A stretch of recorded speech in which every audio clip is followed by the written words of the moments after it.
파티 시리아지. Yes. 슈가 고지마로 약간 제가 파티 시리로 말했어요. On a pratiqué le dharma. 그러다 신나는 제스 제기는 너 생지 치고 생지도 지저고를 말고 시고 난지도 지저요 말이야. 생지도 공부요. 시고를 그렇지. 같이서 지저고 하면 너무 생지도 지저고. 신나는 제기 나의 제대 그거잖아. Donc, l'objectif de la pratique du dharma, ce n'est pas de transformer toute notre apparence extérieure, ni nécessairement de transformer, de modifier toutes nos activités habituelles, etc. Le principal objectif de la pratique du dharma, c'est la transformation intérieure de notre esprit. 시로 난지도 지저가지 마치 나니 제기에서 같이 시로 난지도 다차부터 같이 너무 생기서 지탄이 잡아도는 와다 수술에 전부 가는 거 맞나 네 개다래 팽이 말을 아니 팽이 매대 네 개다 아니 뭐것도 아니 네 개다 하고야 뭔가 이거 Ici, sans procéder à la moindre transformation intérieure de notre esprit, nous ne faisons que transformer notre apparence en nous donnant des airs de pratiquants ou comme des grandes allures de yogi ou de méditants, donc que nous donnons une apparence de pratiquants. En réalité, non seulement cela ne nous servira à rien, mais cela ne servira non plus à rien aux autres. Et en plus de nous servir à rien, cela risquera au contraire de nous être nuisible, car en adoptant une telle apparence extérieure, en réalité, cette apparence sera seulement une supercherie, nous ne ferons que tromper les autres, et cela sera en fait négatif pour nous.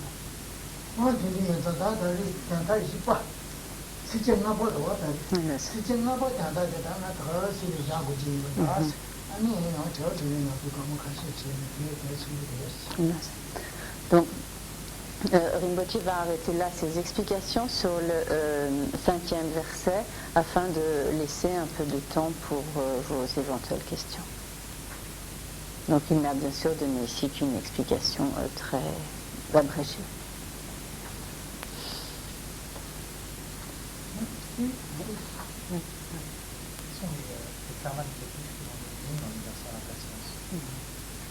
C'est pas un gomnet, c'est un diba taïges. Ani pen diba kare taïges.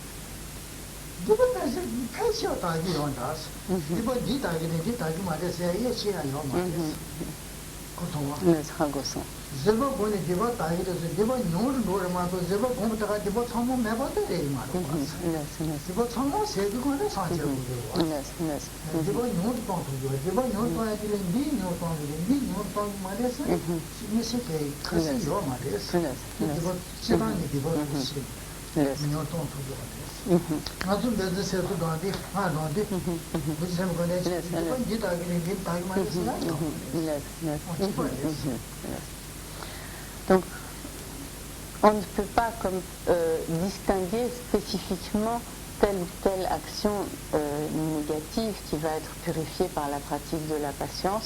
C'est globalement le pouvoir des actions négatives qui va être réduit. Donc de la même manière, par exemple, lorsque l'on fait la pratique de Vajrasattva, on ne peut pas dire que cette pratique va purifier particulièrement telle action négative ou telle autre action négative, mais elle réduit globalement le pouvoir, les empreintes négatives donc, de toutes ces actions négatives. Voilà.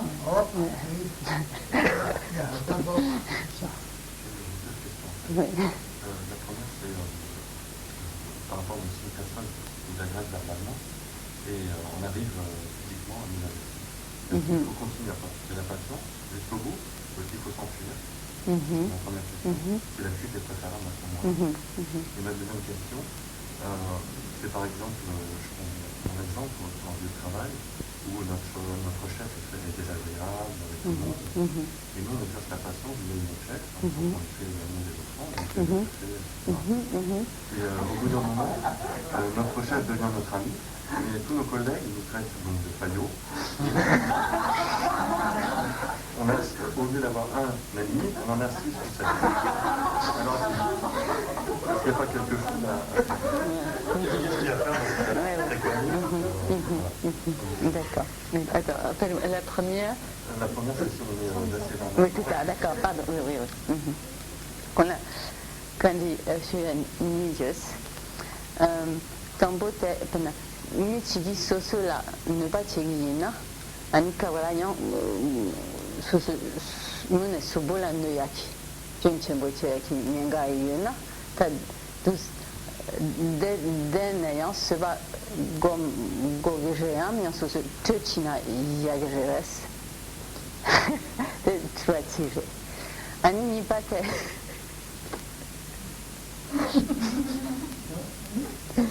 ani ni pate pena con coran qui pete shugiyares pena con lega chesatela con so tenda con tempo tenda so shika nducha tenda chiyares ani con tena remochi sumba nashi continue ce soir le 6e.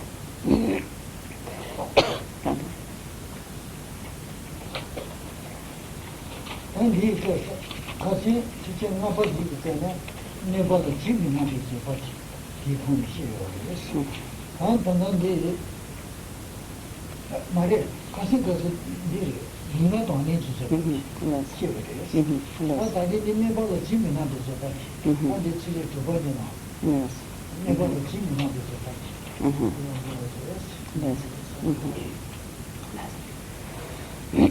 À propos du précédent verset, ce qui était expliqué, c'était en fait donc parmi les diverses pratiques de la patience, la forme de patience qui consiste à accepter la souffrance, ou comme donc accepter ou prendre sur soi la souffrance.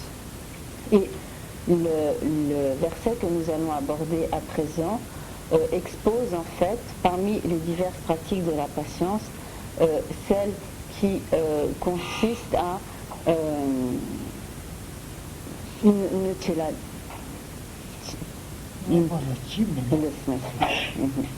donc à ne pas à ne pas faire cas des malfaisances d'autrui.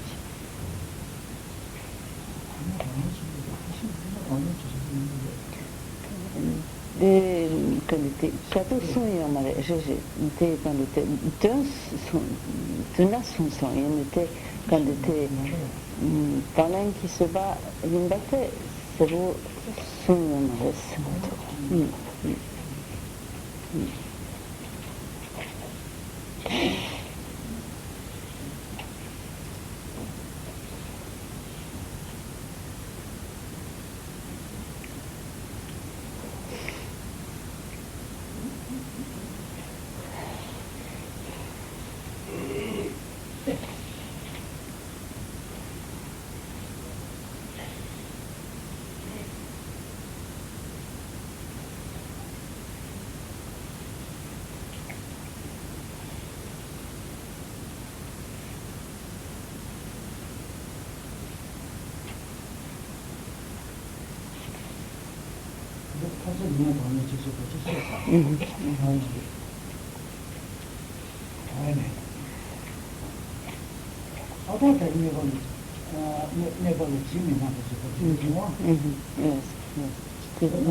on dit que quand là, dans les zembes, c'est une grande là, 다기 예수님의 펜타베스 네베스다 펜도 친구 제샤예베스 저와치와 대다 요만큼 말에 아버지 비대해서 딘디스 가시키 딘디 저와치와 가시키스 딘디 미 가시키스 미가시키 am 제와 가시키 저와치와 가시키스 저와치와 세야디 무슨게 저와치와 미가시키 어디서 어? 현대 메리네시 나와서 현대 메리야 메리게 내가 친구진도 찾지 너는 수수 여진 편도 야부 제기돼서 여 친구 제기요 근데 그도 편도 만지게 돈은 내제 내 마구 제기 돈어서 얘가 메리가 내가 나사바 메리가 어떻게 내가 마구 제기 돈어서 메리 제나 신의 담보다서 기타가 되게 원래 까지 친구 열심히 나지 열심히 초기 잡을 수 있다고 그래요. 그래 맞아. 네. 하고 저도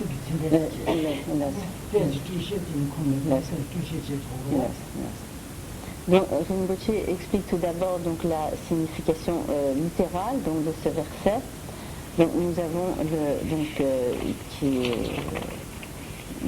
traduit donc, de la façon suivante: si celui à qui j'ai prodigué tous mes bienfaits et dont j'espérais tant, contre toute raison, me blesse profondément, j'apprendrai à voir en lui le saint ami spirituel. Donc dans le texte tibétain, nous avons donc quand là, quand ici s'applique à donc, un individu quel qu'il soit, sous-entendu donc un individu autre que moi-même, donc quelqu'un d'autre. Dag c'est moi, donc qui comme par moi, ou donc j'ai le jeu actif, disons instrumental. Pen Tagpa, donc le mot c'est Pen Tagpa, ici on est dans une forme de génitif. Pen Dorpa ou Pen Tagpa signifie donc aider, agir pour le bien, avoir une attitude bienfaisante, etc.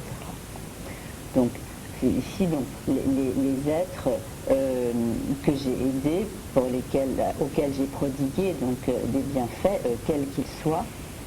Jewa, c'est l'espoir, et Chewa, Chembu, Chewa, donc c'est grand, donc avec un grand espoir, c'est-à-dire avec l'espoir que donc si je faisais du bien à ces êtres, ils n'allaient pas en retour, donc ces individus allaient être comme bienveillants à mon propre égard.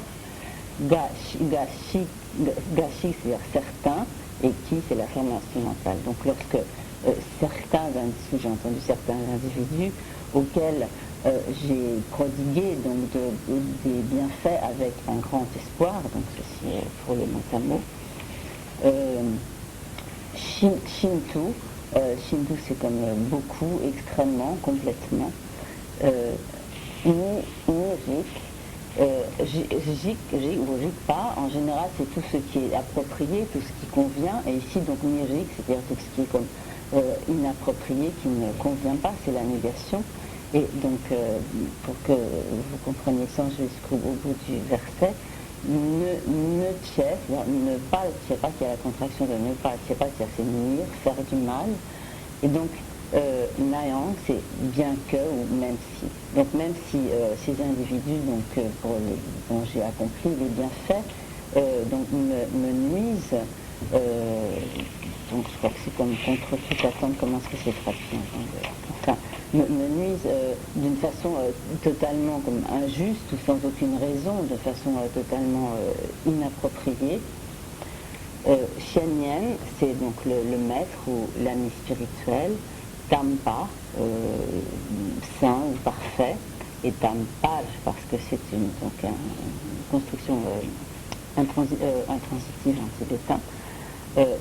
Tawa, c'est voir ou considérer, et Tawar Shou, donc puissais-je, donc littéralement, ou Tawar Lab, comme je m'exercerai, je m'entraînerai, donc à les considérer comme 유명한 doctor, 유명한 기자. Normal que trabalha na tutte chose la la concorres. Quando se diceva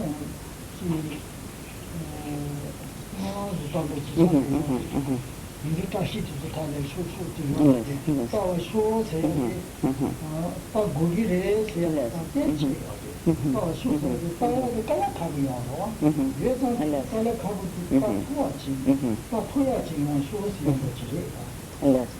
Et donc, ce texte est exposé donc littéralement comme sous la forme d'un souhait, comme donc puissais-je donc les considérer comme de saints amis spirituels, comme des maîtres parfaits, dans la mesure où cette pratique est effectivement quelque chose de très difficile. Et donc nous émettons le souhait de pouvoir arriver donc à véritablement accomplir une telle pratique.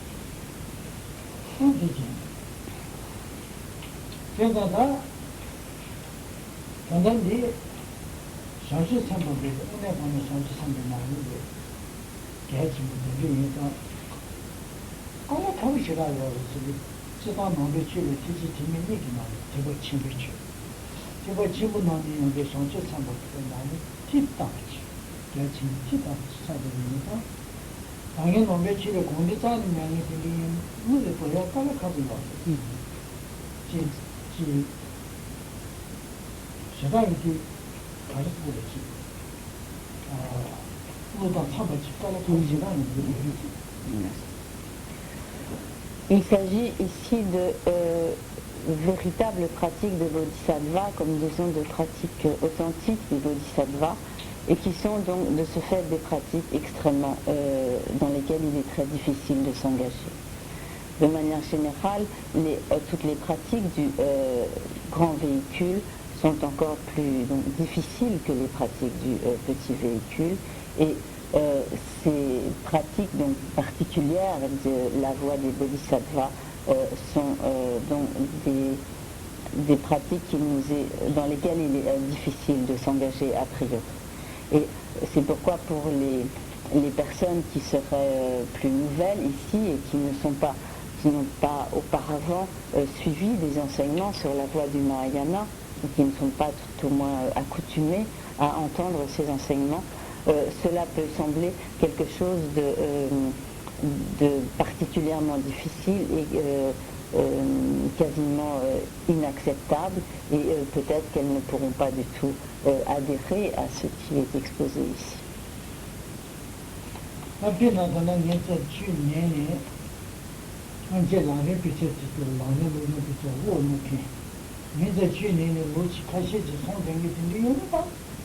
대장주로에만 참고 연극하고 말이었어. 그래만 참고 연극하고 말이었지. 나게 공개 얘기지는. 아디 매베다리 아주 사고남 들리는. 내가 내가 그래도 다시 저는 옛날에 오늘 같이 뭐 일이 담아도 내가 저번에 우리 와요. 그죠? 당연히 제일 너무 옛날에 저기 지금 쉬고 지나는 군투를 또 다이면 거. 이 매는 나서 이제 버치면 나는 게 사부터 하트가 아주 고운데 됐지. 칼칼이 지면 거. Donc, parmi nous, donc il y a certaines personnes qui ont une certaine habitude des enseignements, qui se sont penchées donc sur l'étude et la réflexion à propos des enseignements du Lamrim, de la voie progressive, et donc des gens qui suivent et étudient, méditent, donc réfléchissent, méditent régulièrement sur les enseignements de la voie progressive. Rinpoche pense que pour cela, le sens de ces enseignements ne devrait pas poser de problème particulier, et il devrait pouvoir les comprendre et les accepter. Mais pour des personnes qui ne sont pas habituées à de tels enseignements, qui seraient vraiment très nouvelles, et même pour des personnes qui viennent seulement de temps en temps et qui ne sont pas vraiment habitués à la méditation et à la réflexion sur tous ces points des enseignements, et à plus forte raison donc pour les personnes complètement nouvelles, à l'exception peut-être de ceux qui suivraient auprès d'autres maîtres régulièrement donc des enseignements.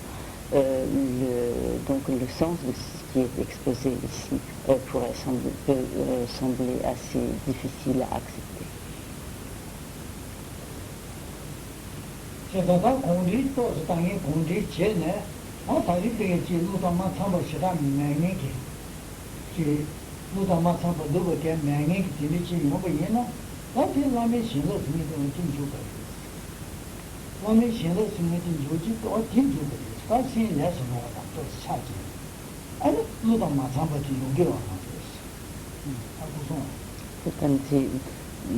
Quand l'âme la communique, 로조의 공대체 너무들 성실 너무 내네 아다리 느리게 나네게 대치문 나가 잡고 빨리 가고 되는 시험이 마상베들에 마상버 내용버지 제도가 있나 제외나 그래서 대만의 신경 주거래 그래서는 세대도 지다 내서는 어디 차죠 세 내서는 차거든 너무 신경 쓰이고 취신다 남의 신경 기마도 남의 신경 쓰고 거지 나서 취재가 나지게 마부터 세부래야 요 말이야 가불에 마부터 땅에 모두 땅에 이렇게 요 말이야 시위 나지는 저렇게 용도예요 네 누군 도나 어디 취비신거 남의 취비신거 남의 신거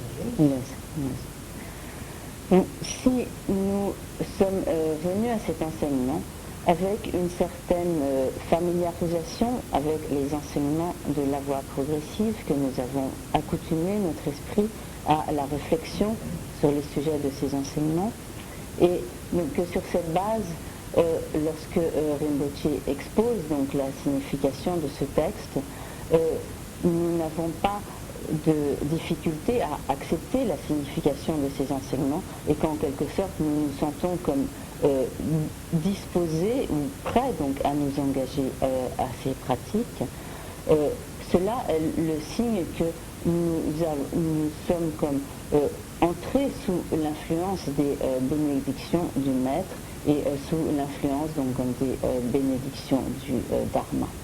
De manière générale, lorsque l'on parle de recevoir les bénédictions, qu'il s'agit donc des bénédictions du maître ou du Dharma, les bénédictions ne sont pas quelque chose de tangible ou comme d'extraordinaire que l'on peut voir à l'extérieur, comme disons un pouvoir qui transformerait le jaune en bleu ou qui donc provoquerait des manifestations extérieures extraordinaires, mais c'est un pouvoir qui va s'imprégner ou qui va pénétrer notre esprit.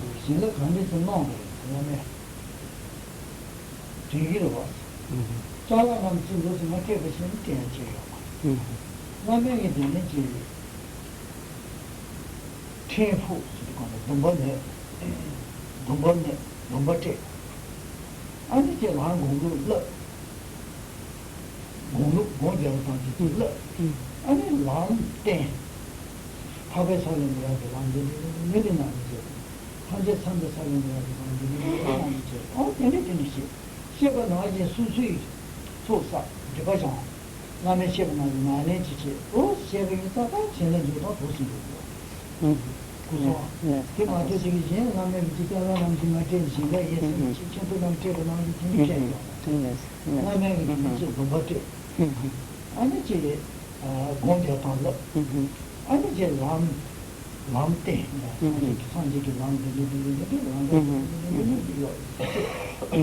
디스지게 지체도 관토기 고다가지 장자체 제벌이렇게 제벌의 샤 도지 근데 연락이 주제 연락이 안에 제요 어디는 지도 관토지 어디는 돈이 안 다 신경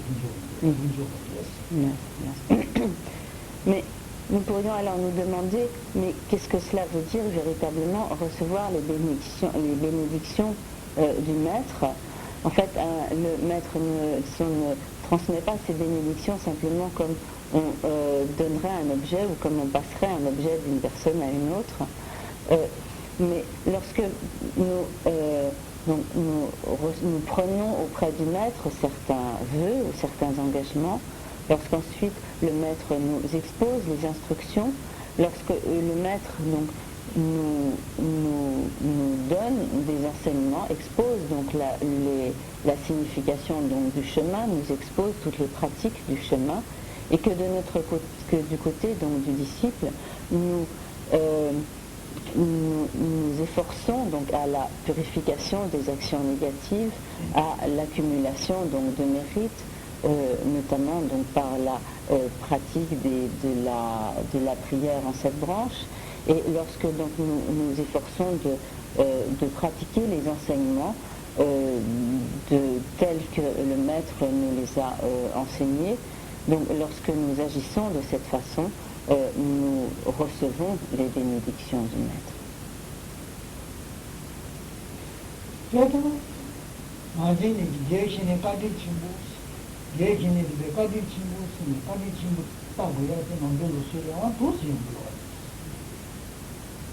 Et lorsque dans les enseignements du Dharma, on parle de penser ou se souvenir de la bonté du maître, c'est de cette façon que nous devons penser à la bonté du maître.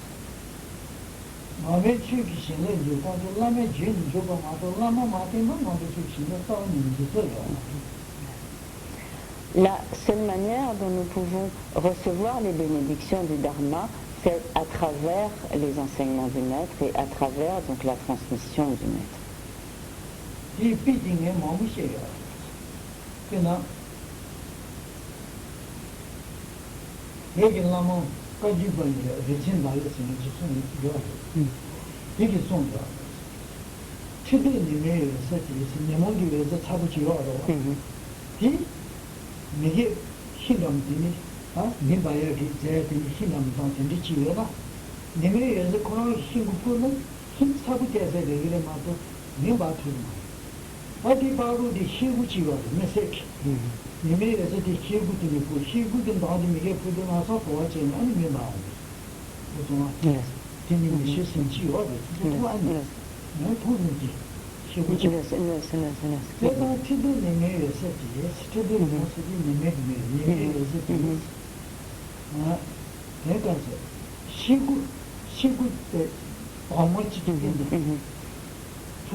Et pour illustrer cela, un grand maître tibétain a donné l'exemple suivant.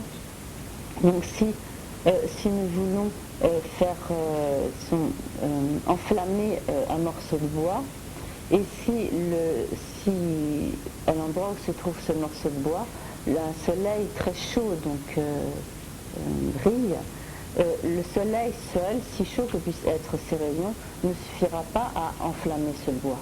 Mais si entre les rayons du soleil et le morceau de bois que l'on veut faire brûler, on interpose une loupe, à ce moment-là, les rayons du soleil traversant donc la loupe pourront très rapidement et très facilement enflammer ce morceau de bois.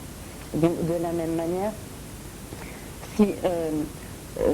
même si nous essayons même si nous lisons les enseignements du Bouddha, que nous consacrons beaucoup d'efforts à l'étude des textes des enseignements du Bouddha, mais que nous n'avons pas donc la transmission directe d'un maître, à ce moment-là, nous serons comme le bois qui est seulement exposé aux chauds rayons du soleil, mais qui ne peut pas être embrasé, et nous ne pourrons pas de cette façon recevoir les bénédictions du Dharma, les bénédictions des enseignements. En revanche, si entre ces enseignements du Bouddha, il y a, et nous, il y a donc comme la loupe donc, qui est représentée par le maître, donc, qui nous permet cette transmission. À ce moment-là, nous pouvons être comme le bois qui s'embrase et recevoir donc, les bénédictions des enseignements du Bouddha.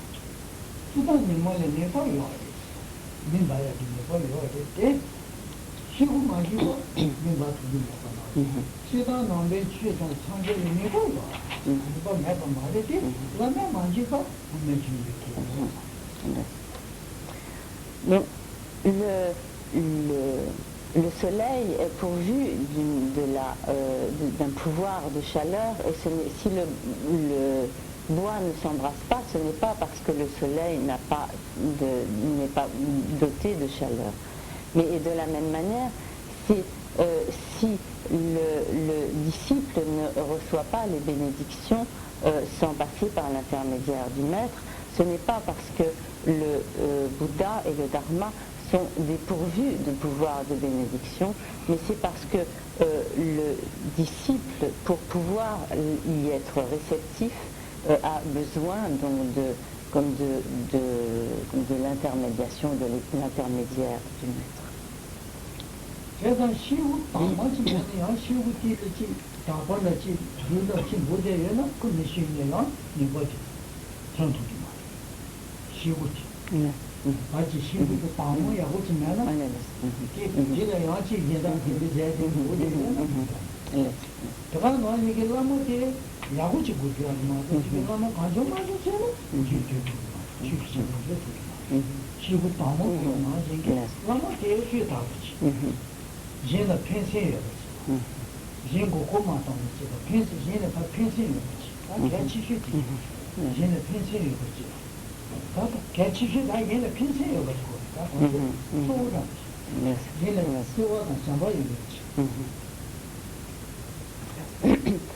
Mais pour reprendre toujours cet exemple, si nous voulons que le soleil traversant la loupe puisse enflammer le bois, il est indispensable que la loupe ne soit pas comme voilée ou comme obscurcie, opacifiée comme par toutes sortes de saletés, d'impuretés, etc. Et de la même manière, pour que par l'intermédiaire du maître, nous puissions recevoir les bénédictions du Dharma et du Bouddha, il est nécessaire que le maître soit pur, donc comme la loupe parfaitement transparente. Et qu'est-ce que cela veut dire? Donc cela veut dire que le maître doit essentiellement être animé par la pensée du bien des autres, qu'il soit animé par l'amour et la compassion envers les autres. C'est la qualité que le maître doit indispensablement posséder.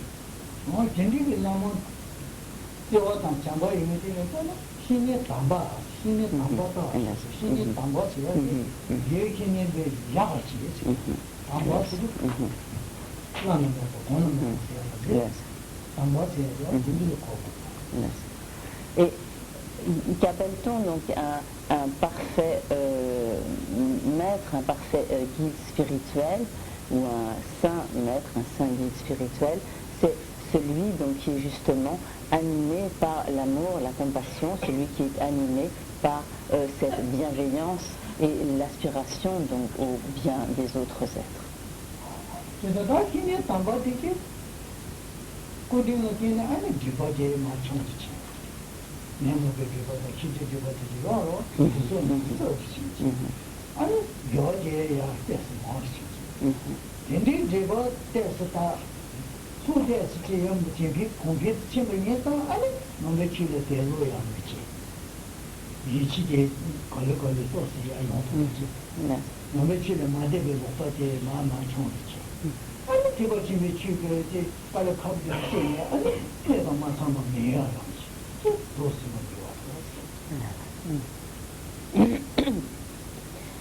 Donc, en effet, c'est par la bonté du maître que, ou par grâce à sa bienveillance à l'égard des êtres, que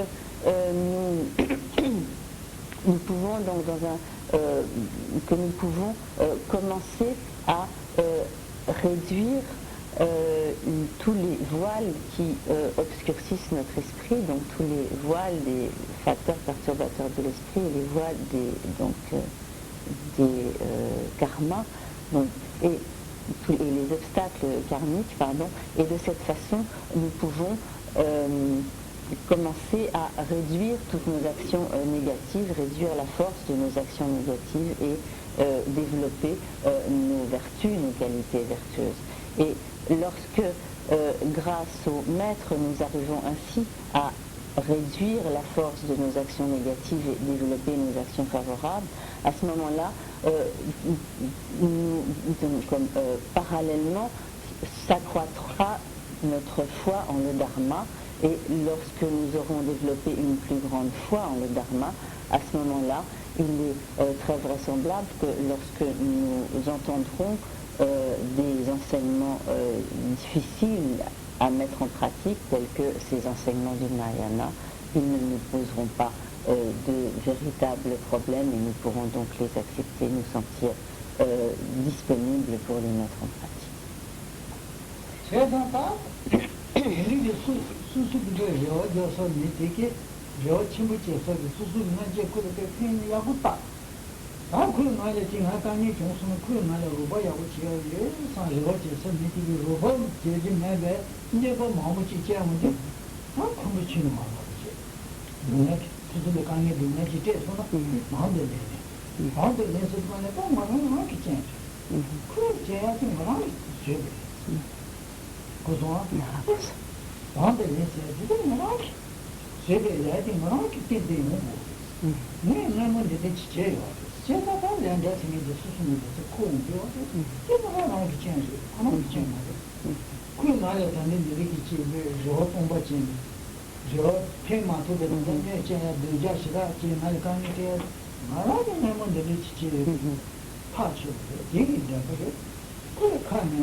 Et donc, pour en revenir au début donc, de ce verset, lorsque nous avons agi pour le bien de quelqu'un, que nous l'avons aidé d'une quelconque manière, en pensant que à son tour, cette personne, lorsque nous serions en difficulté, que cette personne nous aiderait à son tour, et si au lieu de cela, lorsque nous nous trouvons en difficulté, au lieu donc de nous être reconnaissante et de nous aider, cette personne au contraire nous fait du mal, à ce moment-là, nous ne devons pas en éprouver de colère ou de ressentiment, mais nous devons en fait nous efforcer d'accepter la situation, sans nous fâcher, sans révolte, en nous disant qu'en réalité, si nous subissons la malveillance, la méchanceté de cette personne, en réalité, ce n'est pas de sa faute à elle, mais c'est notre propre faute. En effet, donc, si nous faisons cette expérience, c'est parce que nous avons accumulé le karma qui fait que nous-mêmes, nous allons faire l'expérience du résultat négatif de ce karma. Et que, donc, même si les espoirs que nous avons placés dans cette personne se révèlent vains, donc en réalité, ce n'est pas de sa faute, mais c'est nous-mêmes qui en sommes responsables, et par conséquent, il est normal que nous acceptions les résultats de nos propres actes.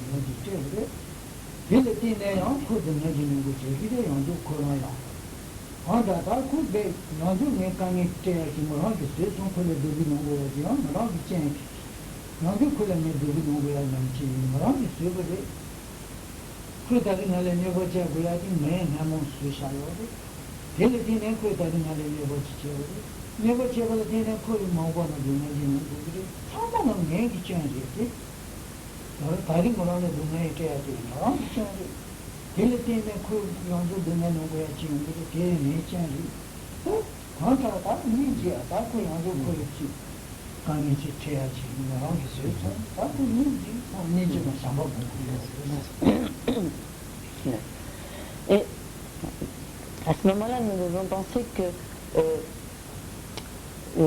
non seulement le mal que nous disons le tort ou les souffrances, les difficultés que nous devons affronter à cause du fait donc des actions de cette personne, en fait ce sont nos propres erreurs, ce sont donc les résultats de nos propres karmas négatifs. Donc déjà pour cela nous devons penser que nous en sommes nous-mêmes responsables, mais de plus nous devons penser qu'en agissant de cette façon, cette personne à son tour accumule du karma négatif et qu'en résultat de ses actions, elle devra ultérieurement faire l'expérience de grandes difficultés et de grandes souffrances. Et nous devrons nous dire qu'à ce moment-là, donc non seulement la souffrance dont nous-mêmes faisons l'expérience est de notre faute, que nous en sommes responsables, mais qu'à ce moment-là, nous sommes également responsables de la souffrance dont cette personne devra ultérieurement faire l'expérience en résultat de son action négative dirigée à notre encontre. À ce moment-là, nous devons avant tout éprouver à l'égard de cette personne une très grande compassion.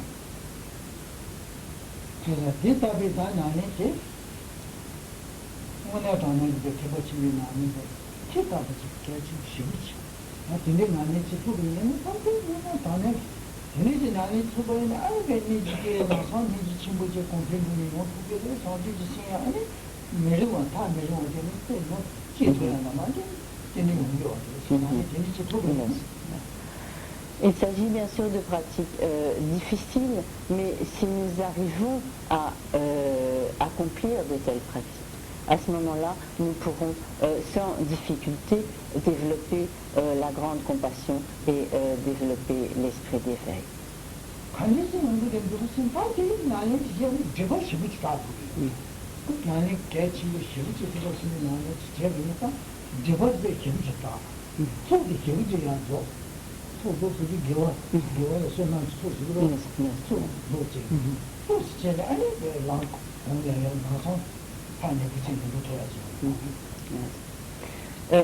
De quelle manière par la mise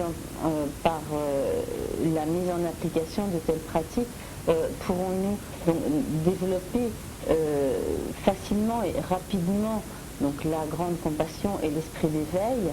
C'est parce que de telles pratiques nous permettent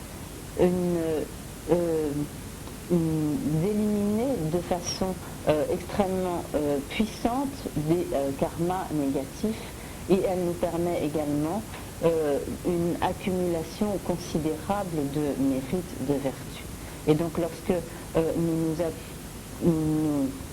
engageons de manière très puissante donc, à l'élimination de karma négatif et à l'accumulation de vertus, de mérites, à ce moment-là, nos réalisations peuvent être accomplies très rapidement.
Et lorsque un tel individu, donc, que nous avons comblé de bienfaits,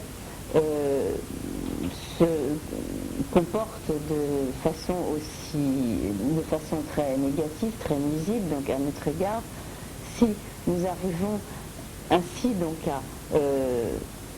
accepter donc cette situation, à ne pas réagir nous-mêmes de façon négative, et que nous arrivons donc à pratiquer la patience, à ce moment-là, donc cet individu dans lequel nous avions mis nos espoirs et qui a en quelque sorte donc comme trompé nos espoirs, en réalité, cet individu devient la condition de notre pratique de la patience. C'est une pratique donc extraordinairement efficace et puissante de la patience.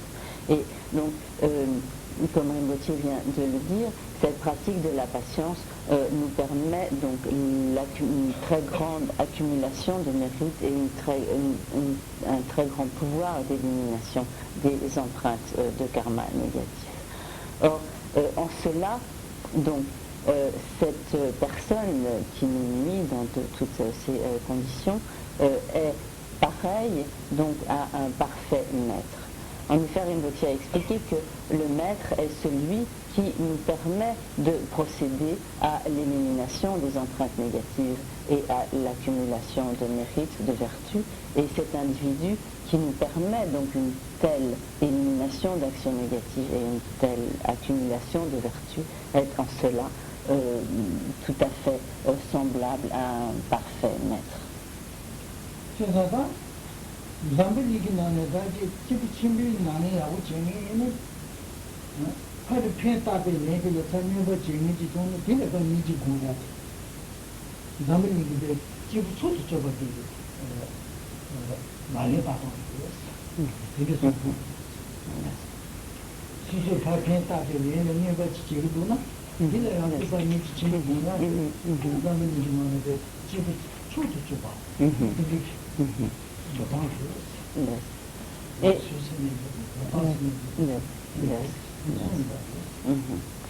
Et il est,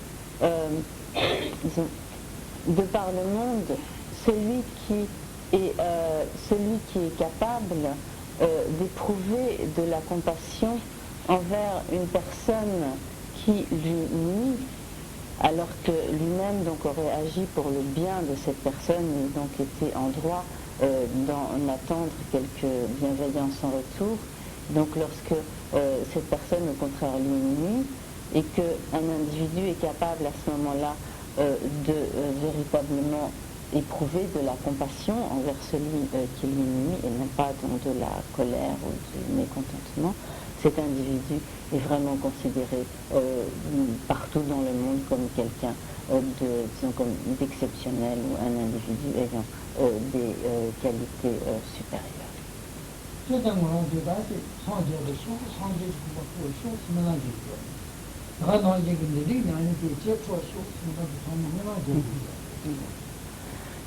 donc de la même manière que souvent nous prions en disant puissais-je obtenir l'état de Bouddha, il est important que nous prions de la même manière en nous disant puissais-je arriver à accomplir de telles pratiques, à faire de telles pratiques.